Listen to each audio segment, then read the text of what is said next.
The mob mentality. What an interesting, terrifying phenomenon that is. This new concept has been spoken on throughout the news broadcasts, on social media, reference on our search engines and newspapers. It seems to be something that has captured our interest at one point, then suddenly lost. It seems like it was one of our highest concerns. It began to grow stronger and eventually took over our cities. It wreaked havoc on personal property and struck fear into the hearts of millions. And then it suddenly stopped, as if we all went home and was told to stay there. But who are they protesting to specifically? Could it be to raise awareness of a phenomenon that's taking place to a particular group of people in our culture in hopes the public would hear their cries? Could it be that they're trying to convince the government to create laws in their favor? How would their strategy work? It doesn't make sense. When a child cries and throws a fit, a good parent will not give this child what they want until they ask in a polite manner. And this is how children develop proper skills to be polite and kind as an adult. Love. Most people are generally really nice. When a child screams and throws a fit to get what they want, you do not reward this child. If you do, this child will grow up to believe that is how you conduct yourself in life, with anger. But what about a parent that does not practice love and does not allow this child to behave in such a manner? How does that parent handle things? How would a parent without love in their heart go without stopping bad? How would a parent without love in their heart go about stopping bad behavior? Well, they use fear. Fear of punishment, fear of danger.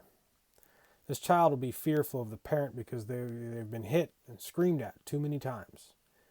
This child will grow up and learn to keep secrets from their parents out of fear of punishment. When they are caught, they will lie to avoid the very thing they fear. They are trying to survive pain. However, getting caught lying only makes it worse. This ultimately creates an incentive to become better at hiding bad behavior and become better at lying. They disassociate from their parents almost entirely, so they learn no lessons about how to conduct themselves or why. They will go to school and act out because they do not get to indulge in the pleasure at home. Other adults will report their behavior to their parents at home. When they come home, they will receive but one lesson. All adults are not to be trusted. They avoid the ones who do not allow them to indulge in their bad behaviors, and they seek out the ones who do. The ones who had the bad experiences as a child. The ones who understand all the hate. The good advice from years of development passed them by entirely, and now they are in more danger of the world than ever before. These children learn how to strengthen their intuition for the pleasure.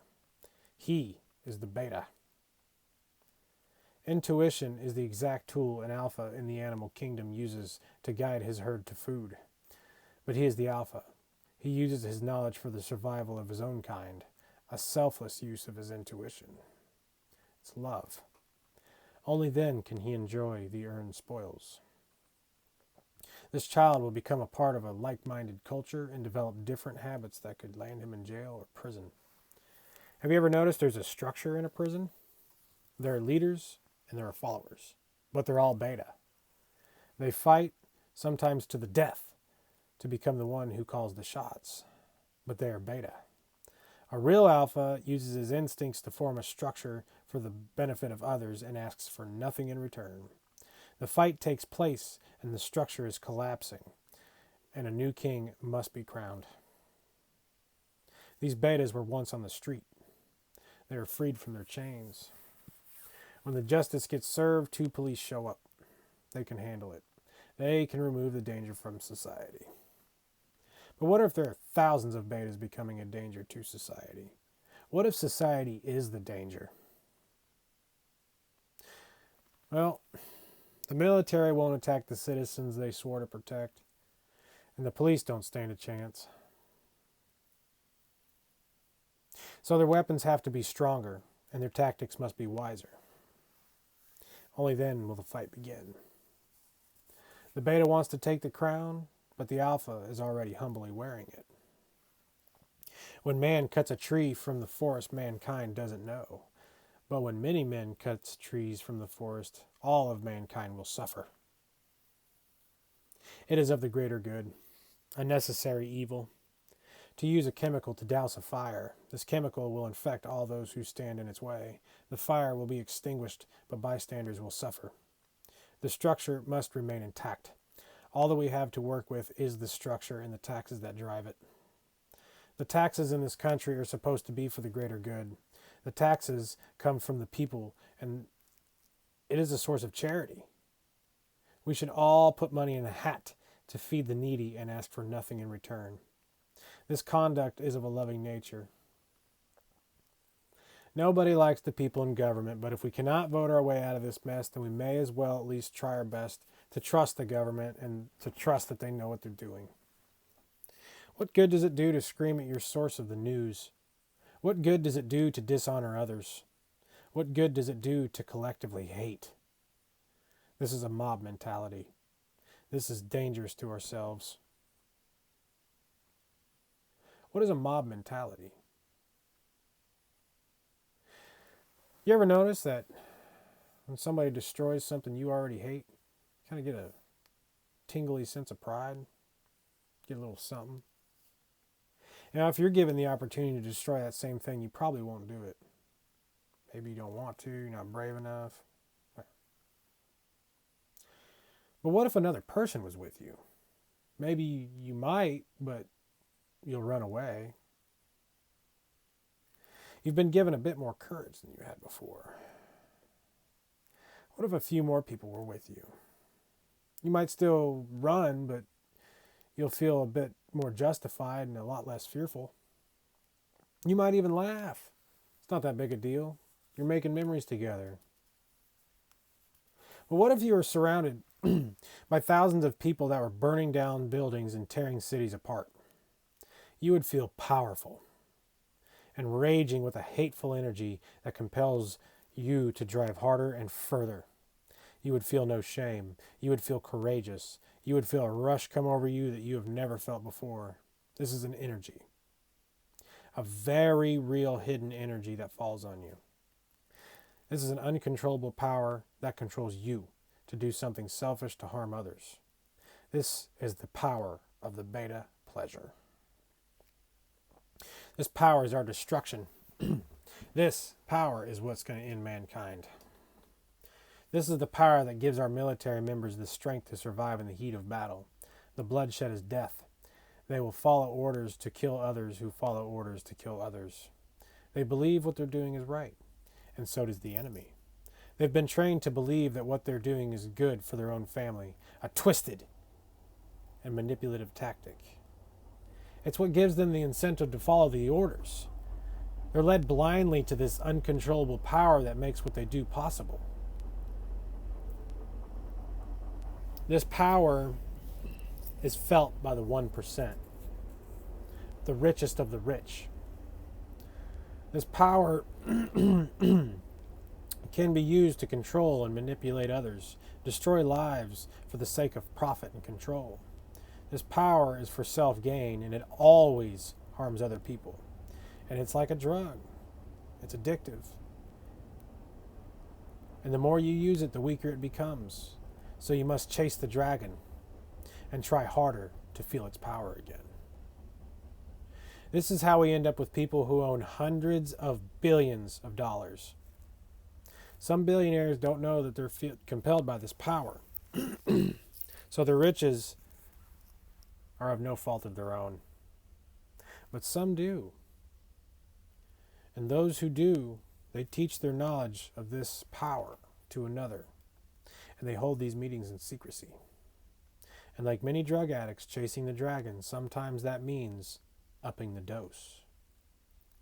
They are all very aware that destroying something we love that is good brings them rewards and spoils, the things you cannot take with you when you die. Destroying something we all love. That's something we love. What is the most pure and happy thing on earth? What is the thing that we love more than life itself? The one thing that we all know we could never imagine life without. The source of our very happiness. They will torment it and they will destroy it in secrecy to gain the power that sustains them. They know this power can be felt by military members, but through no fault of their own. Military members are only doing what they believe to be good. They are to be loved and cherished for being brave enough to risk so much for us all. But they are slaves. They are slaves to this power. They occupy locations all over the world to ensure the interest of gain profit. They cover up their tracks by creating an enemy, to make a lie, to fool us all into believing that deployment is justified and necessary. I believe we remember what happened. Even if it's at the risk of killing its own citizens. This is the rush that Adolf Hitler felt. This is the rush that Adolf Hitler sought after.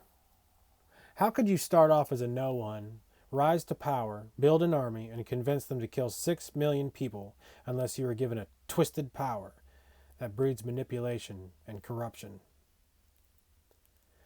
Where did he gain the ability to use his vocabulary in such an articulate fashion to fool the world into following his hate? The passion in his words and his voice on stage. Some say he was on methamphetamine. Do you know a meth user that's that successful?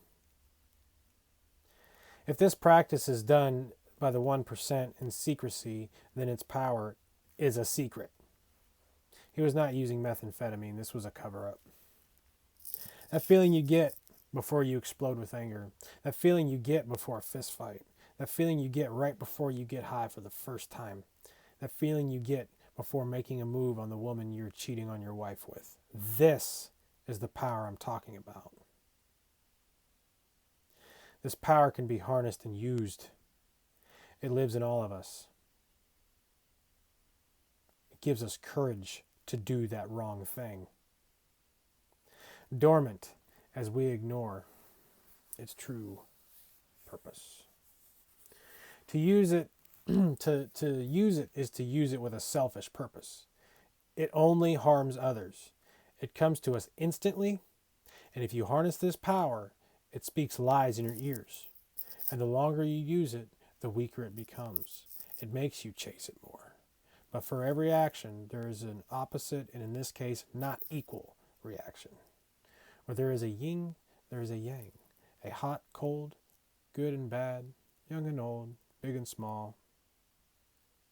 There is also another power that lives inside of us all. That is the exact opposite.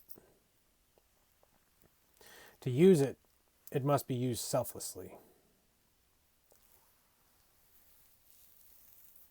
It must be used to help others and not ourselves at all in any way.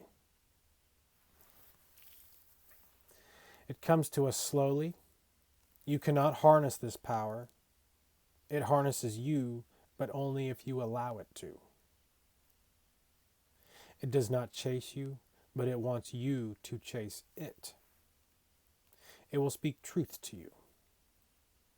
It will enlighten you to all that is good and true, but there's only one way to find this power. It is through acts of selfless love. Real, true love. The ancient teachings of love. We all have this voice in our head. All of us. When given the opportunity to make a choice between what we know is right and wrong, it will tell us. It whispers the right answer for us.